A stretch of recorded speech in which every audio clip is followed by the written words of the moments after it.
Hello, good morning, good afternoon, and good evening. This is Jim McKeeth, a developer, evangelist, and engineer for Embarcadero Technologies. And thank you for joining us today for this C++ Builder Skill Sprint on effective if-def usage for cross-platform development. This skill sprint is about cross-platform development. As such, it works with all platforms. I'm going to specifically talking about C++ Builder, although you will see a little Object Pascal because we'll be looking at examples from FireMonkey framework and the RTL, but it does work across all platforms. So this is our agenda. I'm going to point out we're going to talk about also the platform services, which is not conditional compilation, but there are sometimes the things you're trying to solve with conditional compilation that would be better served by platform services. So what platforms do we have? Not that long ago, there was one C++ compiler, and we were happy because the world was a simple place. There was just Windows, 32-bit Windows, and that was all we needed and nothing more. Now, the world's much more complicated, but that's still good. We have Windows 32-bit and Windows 64-bit, as well as another desktop platform, OS X. Then we have two mobile platforms, iOS and Android, and there's two different compilers for the iOS platform. There's the ARM 32-bit and ARM 64-bit. So a total of 7 different compilers for all these different platforms that are out there. One note is the Android platform. The compiler is BCC ARM, Android ARM, and it's a compiler targeting ARM. But Intel has created a library called libhoudini that allows ARM code to run on the x86 Android platform. That was added in KitKat. So while x86 Android is not officially supported because they don't actually directly target it, if you use the ARM compiler, you can reach x86 Android if you just disable the checks that say it's not compatible. So platform services, I said we're going to talk about these a little bit. Platform services allow you to discover and access functionality that may or may not be available on the current runtime platform. So instead of saying, oh wait, iOS doesn't have this, so we'll just put a conditional compilation in here and remove this code because it isn't going to work on iOS. Instead, you can use platform services to interrogate the runtime platform, find out if it supports the current functionality you need, and then get an access to that service so that you can then do that. Also, interestingly, you can replace the built-in services with your own implementations if you're wanting to change things up, maybe expand on what's already there, etc. So conditional compilation, this is maybe the main theme what we're going to talk about, is the idea of using some sort of compiler directive to optionally compile a selected branch of code. It completely removes the branches of code that are not selected based on the compiler directives. So this means if you are linking against platform APIs that do not exist on another platform, you don't have to worry about the fact that code won't compile because that code is not being sent to the compiler at all. One note about using conditional compilation is overuse really introduces complexity to the code. I've seen some code where they just pepper this everywhere in the code and it makes it much, much harder to deal with. So here's a list of some of the predefined macros that are used. These are set by the compiler and are used to determine like CPU architecture, platform, compiler features, compiler version, etc. So you'll notice that we have Android, Apple, ARM, ARM64, Windows, Win32, Win64. Notice that there is no differentiation between Apple OS X and Apple iOS. And the reason is because iOS is based on OS X. So according to Apple, they're both OS X. iOS is just built on top of it. Now, it seems kind of weird because you can't run an OS X app on iOS, but that's the way Apple's defined it. So if you want to find out if you're on iOS, you check for Apple and ARM or ARM64. If you're on Android, then you can just check for Android.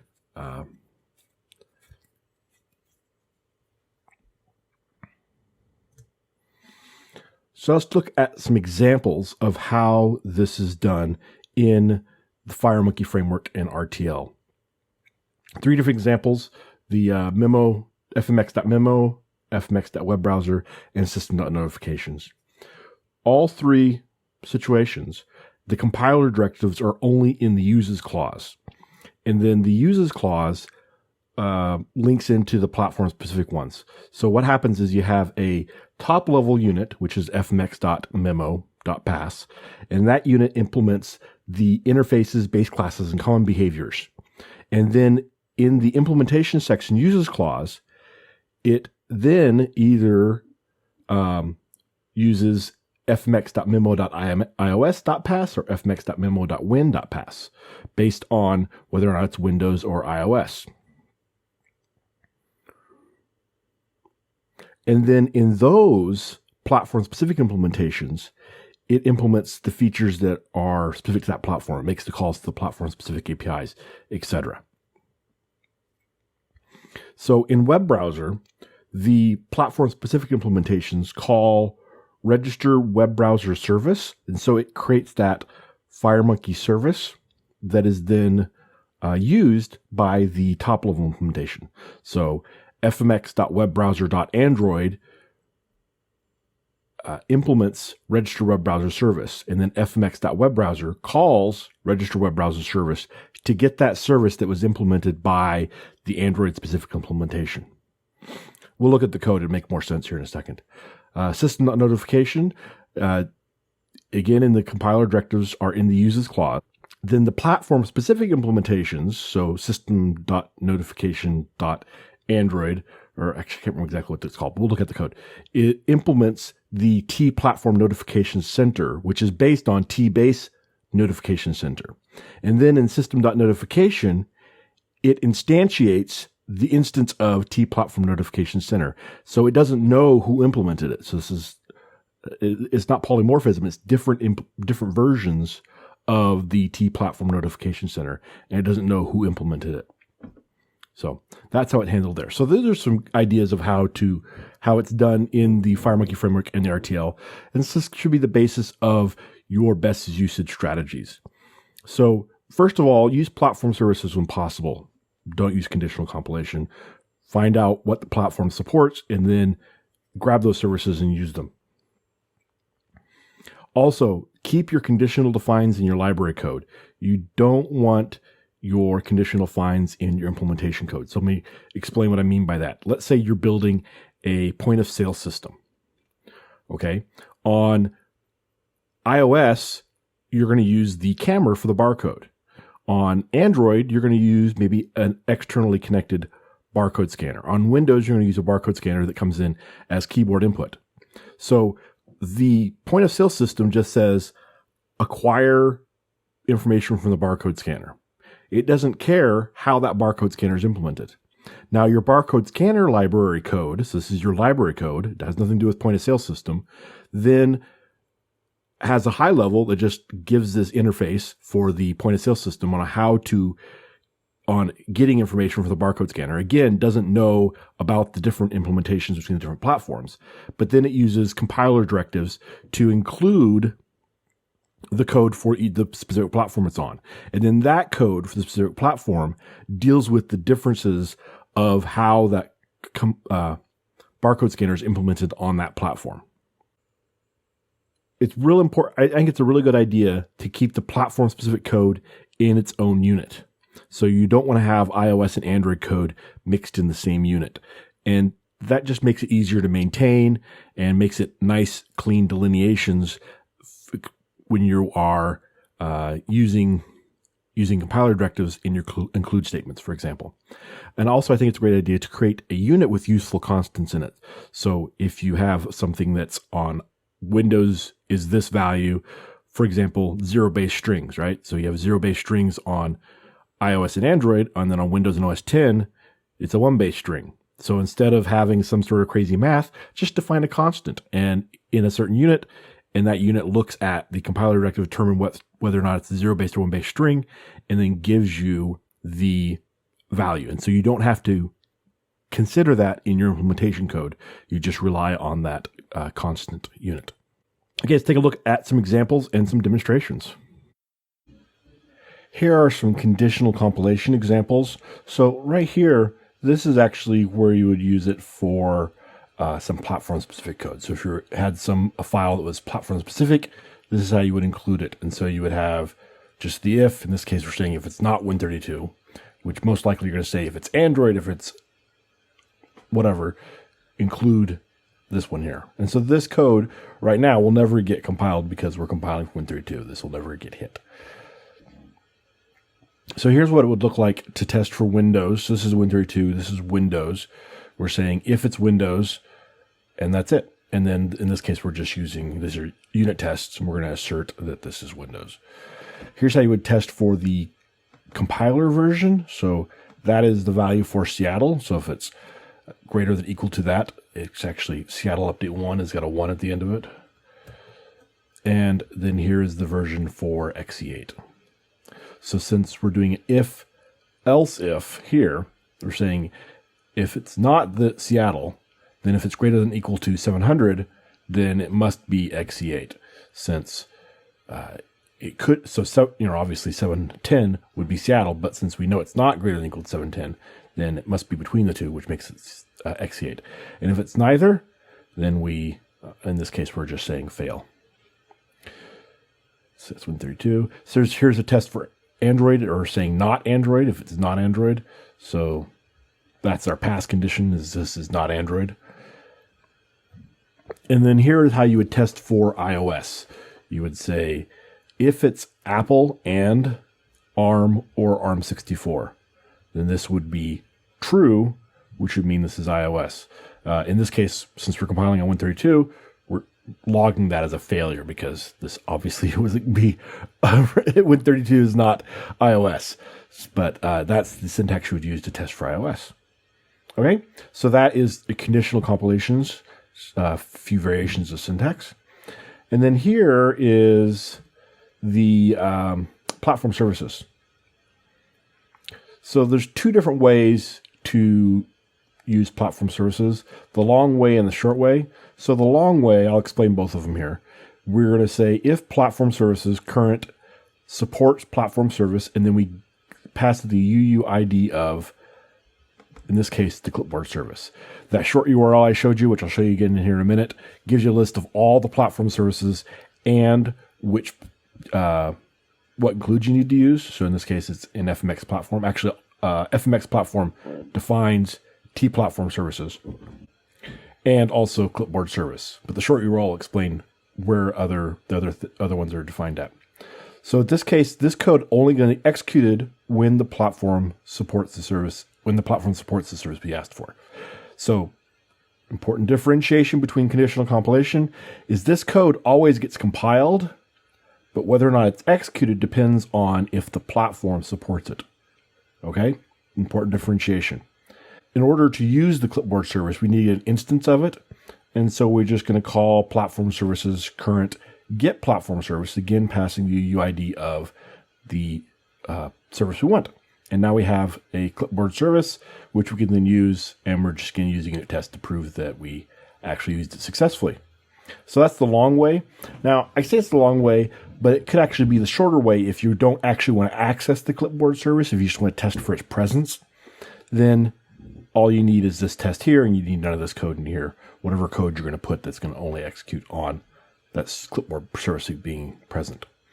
So the short way combines those two statements. So see here, supports platform service, UUID of FMX clipboard service, and then we pass in a reference to the clipboard service here, and we get it out. It's an out parameter on the support service. So if you pass both two parameters on here, the second one's an out parameter, and you'll get back an instance of the clipboard service, which you can then use. So it's shorter if you want the reference. If you don't want the reference, then this way is shorter.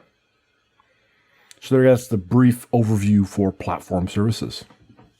So we're going to look at a couple examples here, one in the RTL and one in the FireMonkey framework.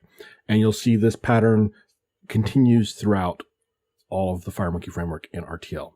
So this is system.notification. So if you wanted to include notifications, you would use system.notification. Now, if we jump down to the implementation uses clause, you'll see right here we have if-defs here. So if-def iOS, use system.ios.notification. These are the only if-defs in here. That's it. No other if-defs. Okay, so there's not if-defs sprinkled throughout the file, making the file more complicated. They're only here in the uses clause. Now, the system.notification implements the base classes, interfaces, common behavior, etc. So if we look at system.mac.notifications, in here, we see that it implements the T Platform Notification Center which is based on the T Base Notification Center. If we jump back into our system.notification and look for Platform Notification Center, we'll see right here in the internal get instance is when it gets an instance of that. Okay, so this is how the system.notification implements the platform-specific implementation. Now we looked at the Mac version and the Android version. We're seeing exactly the same pattern here. So now let's look at FireMonkey's T web browser. Again, we have a fmx.web browser. If we jump down to the implementation uses clause, we'll see some if-defs in here. Now this is using both if-def and if-defined. And again, this is the only conditional compilation in here is in this uses clause. And here, if it's Android, we're going to use webbrowser.android or webbrowser.cocoa. So if it's iOS or Mac OS 10, it uses webbrowser.cocoa. So we can take a look at those implementations here. And what they do on this pattern is it registers a platform service. So register web browser service adds a platform service. And that's once that service is added by webbrowser.android, then fmx.webbrowser is able to implement that service, what that service implements, or it's able to use that service, I guess. We'll take a look at Cocoa, the exact same thing here. Register web browser service. So some of the advantages of this is if you have somebody on your team that knows Cocoa really well, they implement the webbrowser.cocoa, and someone that knows Android really well implements the webbrowser.android. It keeps that separate. When something changes on Android, you only change the .android implementation. So it has a nice separation. Again, very few conditional compilations, only right here in the uses clause are the only place to see them. For more information, check out these short URLs. Most of these we saw on the slides earlier, but I've combined them all together here for you. If you don't want to have to type these in individually, just go to embt.co/sprint-ifdef, and you'll find all of these links and the sample code and more ready and waiting for you. That sprint-ifdef does have both the Delphi and the C++ code all on one page, so just be aware that you're going to have to navigate between those. Give me a brief moment to tell you about this limited time special offer. All 10 Seattle registered users get the bonus pack, which includes the new Object Pascal Handbook by Marco Cantu. This essential language reference is a modern language guide that includes new features of the language and the core runtime library, a must-have for any Delphi developer. Also get the Binder Converter Basic. It handles the heavy lifting when converting existing VCL applications into FireMonkey applications, so you can start taking advantage of multi-device development right away. And the Premium Style Pack includes premium styles for VCL and FireMonkey to make your application look great on every platform. For more information on these special offers, or to find out what the current offers are, please visit www.embarcadero.com/radoffer. And one more special offer we have only for the month of February is if you buy one tool, you get another tool for free. And it's a tool of equal or lesser price. The website says value, but sometimes you feel like you're getting better value on the free tool. It feels like sometimes, at least for me. So if you buy Rad Studio, Delphi, or C++ Builder 10 Seattle, either new user or upgrade, Professional Enterprise Ultimate Architect, you can get any of those tools you see there. For example, Kanopka Signature VCL controls, CodeSite Studio 5, Interbase, or a number of the other database tools. Full details and instructions are available at the RAD offer page you see down there at the bottom. So check that out. If you don't have 10 Seattle yet, this is a great time to upgrade to 10 Seattle and take advantage of the special offer. Next time, we're going to have a skill sprint on using FireMonkey T-image lists effectively. This will be on Tuesday, the 23rd of February and Thursday, the 25th of February, 2016. Delphi on Tuesday, C++ on Thursday. The times and dates of our sessions are based on San Francisco time, so use timeanddate.com or whatever mechanism you prefer to make sure that you show up at the right time with the right time zone changes and such. And now it's time for Q&A. Okay, so this is a question about unit testing. So I did use DUnitX in the DUnitX in there for that, but this isn't really about unit testing. But generally, with unit testing, you can't really test your UI layer with unit testing, and if you're using live bindings, then that means you're not testing your data binding as well. But your functionality as far as so it really depends on how much you want to unit test, because you can instead break it apart and not use live bindings and bind it all manually, and you're able to unit test it that way. I'm trying to think. I know Nick Hodges has some book. It's on Delphi development, but he talks about unit testing quite a bit. And there are other books out there about unit testing. But in order to take advantage of unit testing, you really need to develop your application with that in mind and use like dependency injection and stuff like that, so that you can test the individual pieces easier. In the slides, I mentioned using the Apple const __Apple, but in the code, I used iOS. I did? Oh, that would probably be, I was using that was showing the Delphi code in the RTL and the FireMonkey framework, and that has different compiler directives. So that was using curly brace string $, which is for Delphi, whereas in C++ I was using the hash if instead. So that's what I was going to do in there. Sorry about that for the confusion. I had to look at that for a second to realize what you were asking. Yeah, so when I was showing the RTL and the FireMonkey framework examples, the existing code samples, to show the architecture, those are written in Object Pascal, because the FireMonkey framework and the RTL are written in Object Pascal, written in Delphi.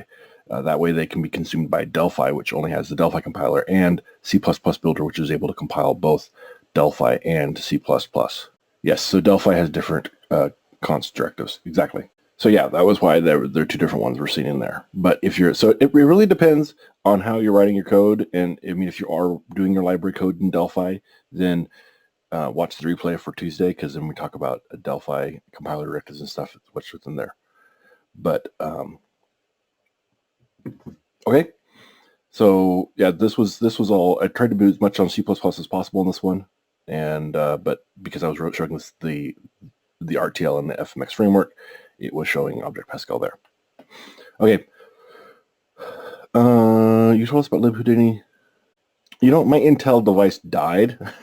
I'm not sure why. I'm trying to get it replaced. I'm not sure about debugging on there. So if it wasn't working before, I don't think that has changed recently. So I would recommend debugging on an Android device and then deploying to the Intel device for final testing, but not debugging purposes. Because if it doesn't work, I don't recall the status of that. If it was not working, then it probably still not working. Like I said, it's still not an officially supported platform. It's just happens to work on platform because of libhoudini. And I guess it kind of makes sense that libhoudini, since it's doing a translation, doesn't, there's limitations to debugging and such. So yeah, I need to get my Intel device fixed so I can test that. Oh, okay. So was at a course on a development with XE8 and using an Android device or Android Intel device, and didn't realize it was why he couldn't debug. So yeah, that's interesting. Yeah, they kind of interesting released that for us, or libhoudini. We'd heard about libhoudini, but we weren't able to get it installed on Android. And then next thing I know, they had deployed it in KitKat, so it became part of the KitKat deployment.